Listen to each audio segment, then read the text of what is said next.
حضور اکرم صلی اللہ علیہ وآلہ وسلم نے وحی کے رک جانے کے زمانے کے حالات بیان فرماتے ہوئے کہا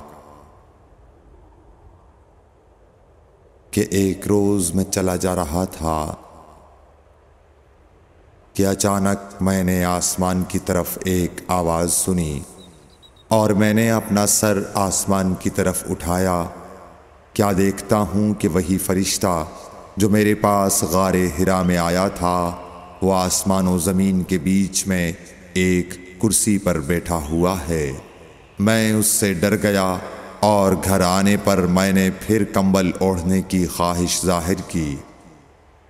اس وقت اللہ پاک کی طرف سے یہ آیات نازل ہوئیں، اے لحاف اوڑھ کر لیٹنے والے، اٹھ کھڑا ہو اور لوگوں کو عذاب الہی سے ڈرا اور اپنے رب کی بڑائی بیان کر اور اپنے کپڑوں کو پاک صاف رکھ اور گندگی سے دور رہ۔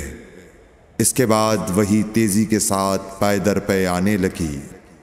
صحیح بخاری حدیث نمبر 4۔